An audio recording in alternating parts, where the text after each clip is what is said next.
Attempt की थी, तो मेरा उसमें 465 मार्क्स था और कट ऑफ 530 के अराउंड गई थी, तो कुछ नंबर से मेरा रह गया था। और फिर मैंने ये डिसाइड किया कि मेरे कंसेप्ट्स वगैरह क्लियर है ऑलरेडी, मुझे थोड़ी सी प्रैक्टिस की जरूरत है, इसलिए मैंने ये डिसीजन लिया कि मैं सेल्फ स्टडी करूंगी, घर से रह के, कोई कोचिंग ज्वाइन नहीं करूंगी। और फिर मैंने 1 साल घर रह के तैयारी की पूरी टेस्ट। और मैं तो ये भी कहूँगा कि अभी इसकी रात मम्मी सोई रहती, मैं देखता था 2 बजे स्टडी करते, मिनट में चाय बना के इसको पिलाता था। वाकई में आप भी एक मिसाल हैं। Thank you sir, thank you. और मिसाल इसलिए है आपकी, आपने अपने बच्ची को वह एनर्जी, वह ऊर्जा आपने दिया, आपने उनको मानसिक रूप से तैयार रखा कि तुमको कुछ करना है, आप अच्छा गाइडेंस दिया और एक दीवार की तरह सपोर्ट बन करके आप खड़ा रहे। कहाँ से आया और आपने कैसे ये सोच लिया कि हमें नीट क्वालिफाई करना है, क्योंकि बहुत बड़ा चैलेंज होता है ये, इस पे क्या कहेंगी आप? सबसे पहले तो मैं इस ओपिनियन के बिल्कुल ही अगेंस्ट हूँ कि लड़कियां 18 साल की हो गई, 19 साल की हो गई, उनकी शादी करा दो, तो मैं इस चीज के बहुत अगेंस्ट हूँ। और मैं अपने पेरेंट्स और अपने रिलेटिव्स के बहुत ग्रेटफुल हूँ कि उन्होंने मुझे कभी भी ये चीज के लिए फोर्स नहीं किया। वो हमेशा मुझे यही कहते रहे कि तुम पढ़ो, आगे अपनी एजुकेशन कंप्लीट करो। तो जो भी लोग इस ओपिनियन को बिलीव रखते हैं, मैं उनके बिल्कुल भी अगेंस्ट हूँ कि लड़की है शादी करा दो, घर पे बिठा दो, ये सब चीजों के मैं अगेंस्ट हूँ।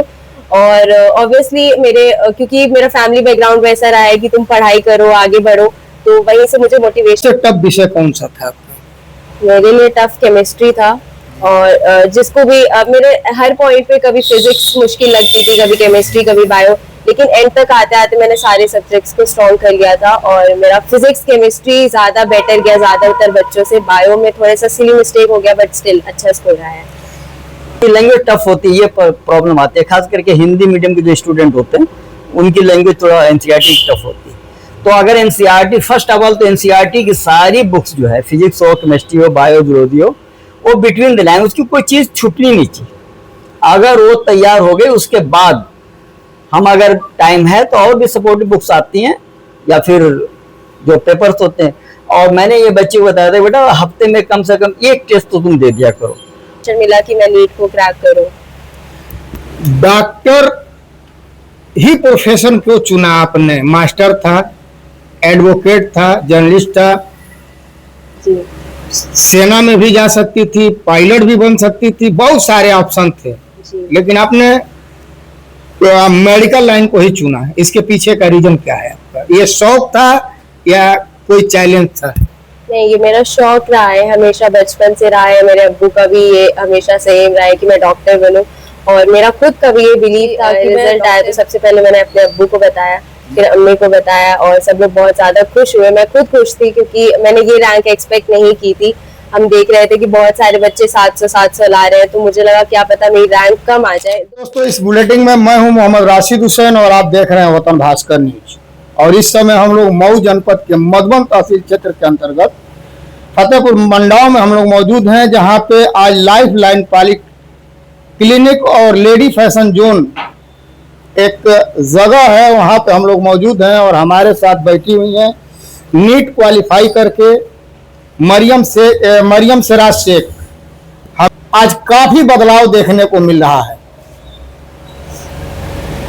आज ऐसा बदलाव देखने को मिल रहा है कि जिस तरह से एक सवाल बनता था, एक प्रश्न चिन्ह खड़ा हो जाता था कि ये मुसलमान बच्चे हैं, ये क्या करेंगे, मदरसों में पढ़ने वाला ये लड़का क्या करेगा, घर के चादीवाली में रहने वाली, बुरके में रहने वाली ये लड़कियां क्या कर लेंगी।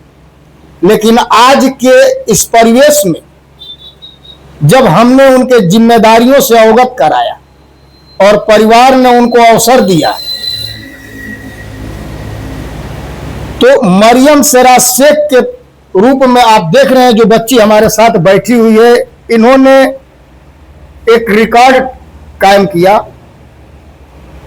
और नीट के परीक्षा में 720 नंबर के क्वेश्चन में 608 नंबर प्राप्त किया। तो आप समझ सकते हैं कि कितना हाई लेवल लेकर के इन्होंने आया। इसके लिए सबसे पहले हम इनको बधाई देता हूं, इनको मुबारकबाद देता हूं, इनके मेहनत को मैं सलाम करता हूं।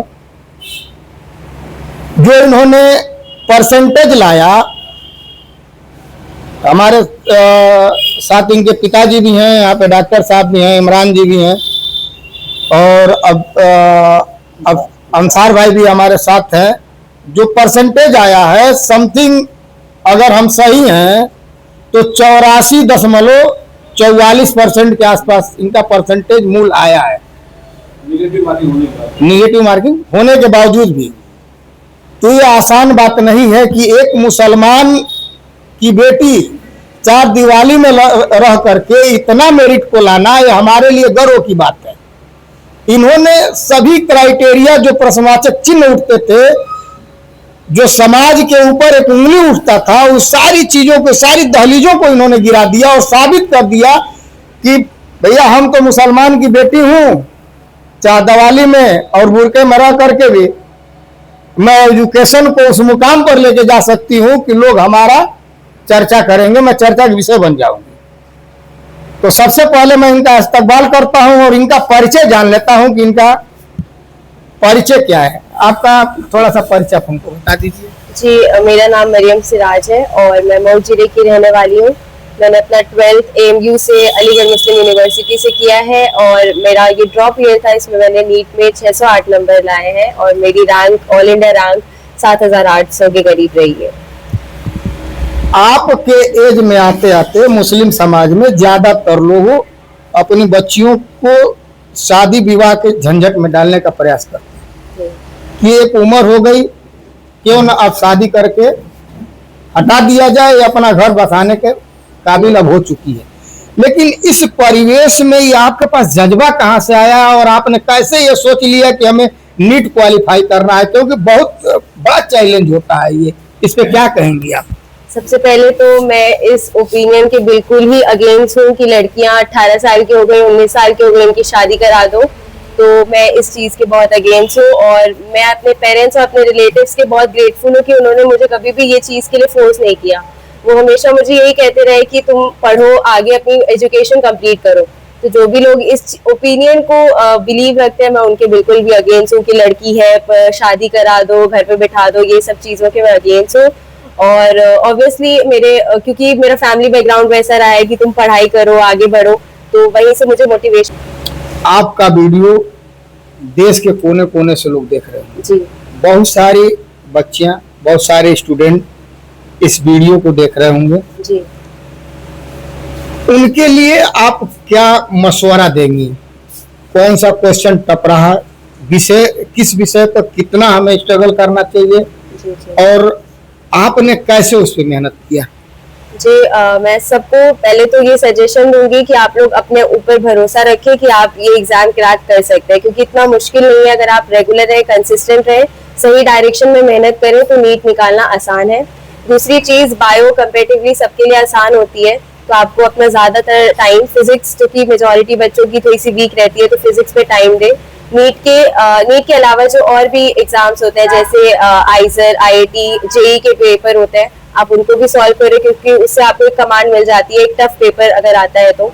और NCERT को अच्छे से करें, उस पर कमांड रखें, जितने ज्यादा सवाल हो सकते हैं उतने ज्यादा सवाल लगाएं, टेस्ट लगाएं, जो कि 180 पैटर्न का पेपर होता है, 3 घंटे में देना होता है, वो ज्यादा से ज्यादा दें। मिला कि मैं नीट को क्रैक करूं।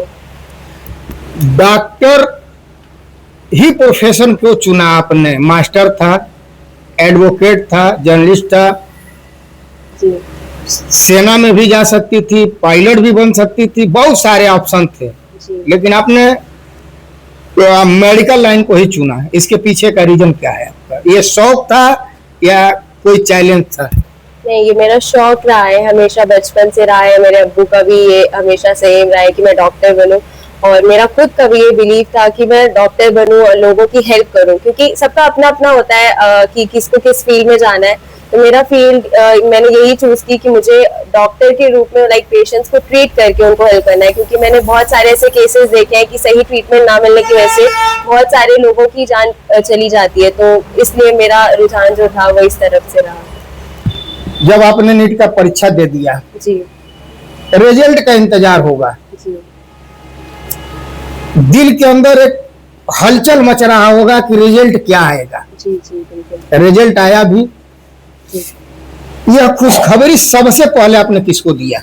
जी रिजल्ट आया तो सबसे पहले मैंने अपने अब्बू को बताया, फिर अम्मी को बताया और सब लोग बहुत ज्यादा खुश हुए। मैं खुद खुश थी क्योंकि मैंने ये रैंक एक्सपेक्ट नहीं की थी।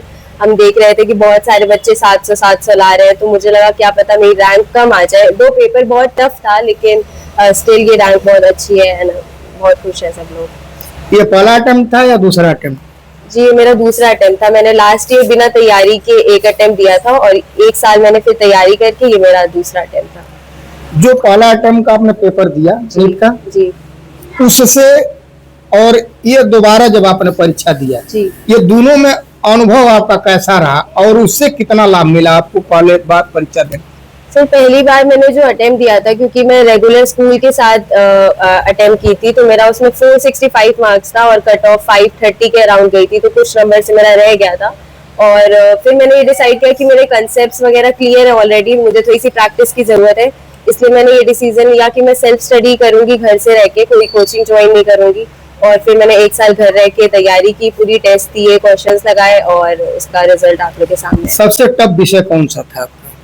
मेरे लिए टफ केमिस्ट्री था और जिसको भी मेरे हर पॉइंट पे कभी फिजिक्स मुश्किल लगती थी, कभी केमिस्ट्री, कभी बायो, लेकिन एंड तक आते आते मैंने सारे सब्जेक्ट्स को स्ट्रॉन्ग कर लिया था और मेरा फिजिक्स केमिस्ट्री ज्यादा बेटर गया ज्यादातर बच्चों से। बायो में थोड़ा सा सिली मिस्टेक हो गया बट स्टिल अच्छा स्कोर आया है।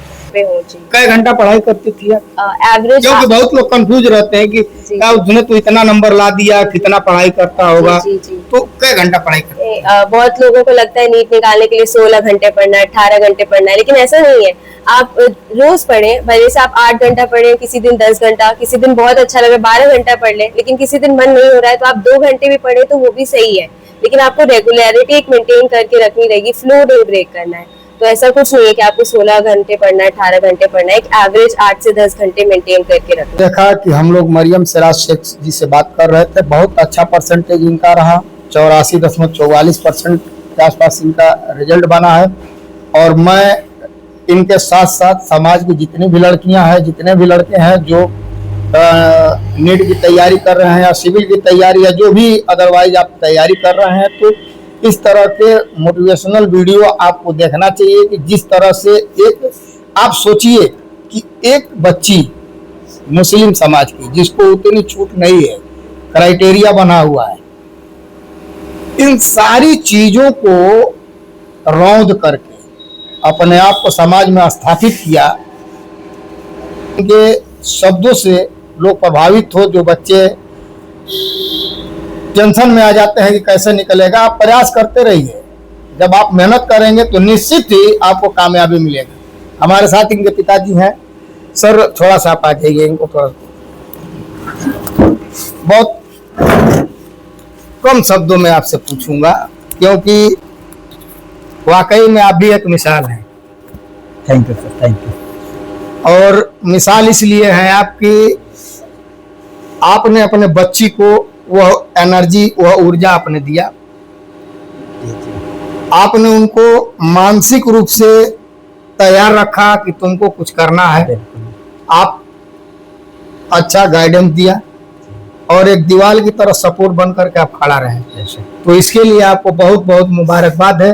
सर क्या कहना चाहेंगे? आपकी बच्ची नीट क्वालिफाई की है, 84.44% लेकर के आई है, इसके लिए आप क्या, इसको कैसे आप देखते हैं? मेरी बच्ची तो मैं शुरू से ही बहुत कॉन्फिडेंट था। अब आपको ये बताऊं कि जब ये प्ले ग्रुप में थी तभी से ये फर्स्ट ऑलवेज क्लास में फर्स्ट रहती थी। हाई स्कूल में 9th क्लास में जाने के बाद 1-2 बच्चियों से पिछड़ गई, लेकिन फिर 10th में जाने के बाद जब इसने डिस्ट्रिक्ट टॉप किया और ऑलमोस्ट 98% था, तो मैं काफ़ी कॉन्फिडेंट था कि बच्ची कुछ कर सकती है। और मैं आपको बताऊं मजाक के तौर पे कि मैं इसको अक्सर हॉस्पिटल वगैरह में ले जाता था, तो डॉक्टर का जो जलवा होता है वो मैं देख के इसको कहता था, बेटा देखो ये डॉक्टर है, क्या इनका इनके एटीट्यूड हैं और क्या इनकी पोजीशन है, देखो कितना रिस्पेक्ट है। तो ये हंसती थी और काफ़ी मोटिवेट भी होती थी। और उसके अलावा हमारे इनके मामू दयान भाई, ये इमरान भाई के छोटे भाई हैं, तो उनसे जब मैं अलीगढ़ का एडमिशन कराने गया तो उन्होंने भी काफ़ी मोटिवेट किया, कई डॉक्टरों से उन्होंने मिलवाया। सारे लोगों ने ये हौसला इसका बढ़ाया कि बेटा अगर तुम ऐसा डिस्ट्रिक्ट जब टॉप कर सकती हो तो ये कर सकते हो, कोई बहुत मुश्किल काम नहीं, बस अपना रुझान बनाए रहो और जो कॉन्फिडेंस अपना है बहाल रखो और 8-10 घंटे स्टडी करो। और उन्होंने ये बताया कि एनसीईआरटी की जो किताबें हैं उसकी मतलब बिटवीन द लाइन पढ़ो, मतलब कोई भी चीज उससे ये छूटनी आपने नहीं एक चाहिए। बहुत महत्वपूर्ण चीज बताया। Between the line- को मैं चाहूंगा कि फिर ये बिल्कुल एनसीईआरटी की बुक्स ही पूरी बेस होती है। और अगर उसको नीट between के the लिए line- NCERT की बिल्कुल बिल्कुल, first of all you have to study NCERT all books best and after that you may take help from other books I think. तो एनसीईआरटी पूरा बेस्ट होता है। हाँ, उसकी लैंग्वेज थोड़ी टफ होती है, तो और बुक्स वाले या और कम्पिटेटिव एग्जाम्स वाले क्या करते हैं, उसी लैंग्वेज को थोड़ा इजी बना करके पेश करते हैं, वरना बेस हमारा एनसीईआरटी होता है। जी हाँ, तो ये लैंग्वेज टफ होती है, ये प्रॉब्लम आती है। खास करके हिंदी मीडियम के जो स्टूडेंट होते हैं उनकी लैंग्वेज थोड़ा एनसीईआरटी टफ होती है। तो अगर एनसीईआरटी फर्स्ट ऑफ ऑल तो एनसीईआरटी की सारी बुक्स जो है, फिजिक्स हो, केमिस्ट्री हो, बायो, जूलॉजी हो, वो बिटवीन द लाइन, उसकी कोई चीज छूटनी नहीं चाहिए। अगर वो तैयार हो गई उसके बाद हम अगर टाइम है तो और भी सपोर्टिव बुक्स आती हैं या फिर जो पेपर्स होते हैं। और मैंने ये बच्चे को बताया था, बेटा हफ्ते में कम से कम एक टेस्ट तो तुम दे दिया करो। और फिर मैं भी, मेरे भी कॉन्टेक्ट में कई कोचिंग के लोग थे, मैं वहाँ से पेपर प्रोवाइड करवाता था। और भी अलेन का भी पेपर सेट ये ऑनलाइन सब अवेलेबल होता है, वो भी ये करती थी। तो हफ्ते में 1-2 टेस्ट तो ये जरूर देती थी। हाँ, उसके बाद लास्ट में मैं इसको बार बार मैं इसको ये मोटिवेट करता था कि तुम एनसीईआरटी में पूरा अपना ध्यान बना रखो, क्योंकि मैं एक कोचिंग से बिलोंग करता हूँ, वहाँ पे नीट की भी तैयारी कराई जाती है। और ऑलमोस्ट हमारी कोचिंग से जीनियस कोचिंग है, तो वहाँ 15-20 लड़के ये क्या नाम है, सॉरी एमबीबीएस कर रहे हैं। कुछ केजीएमसी में है, कुछ एचयू में है, कुछ और जगह है। तो उन बच्चों से, चूंकि मेरे ही स्टूडेंट है, मैं तो इंग्लिश पढ़ाता था, लेकिन मुझे मालूम है कि ये बच्चे, मुझे वो भी काफ़ी गाइड किया, सर बच्ची का पूरा फोकस आप एनसीईआरटी पे बना रही हो। और दूसरी बात, अगर पक्का इरादा है बच्चे के अंदर तो नीट मेरे समझ से क्रैक करना कोई मुश्किल चीज नहीं है। और मैं तो टीवी जोर जोर से चला रहे हैं, तो that is not fair, that is not fair एकदम। हमको भी गार्जियन का भी रोल होता है कि अगर बच्ची स्टडी कर रही है तो कोई अगर पड़ोस का आ जाता है या कोई रिलेटिव आ जाता है, तो आप उसे कहीं ऐसी जगह जाइए कि उनकी आवाज बच्चे के डिस्टर्ब ना करे। कभी कुछ कहते हैं अभी चाय पिला दीजिए, तो गार्जियन को भी इतना कोऑपरेट करना चाहिए। बहुत बहुत धन्यवाद आपका। तो आपने देखा कि अभी हमारा मरियम सयाद जी से बात हो रही थी। अब ऐसे छात्र से क्या क्वेश्चन करना जो नीट क्वालिफाई किया है, और नीट क्वालिफाई करने के बाद तो हमें नहीं लगता है कि कोई क्वेश्चन अब बचा है।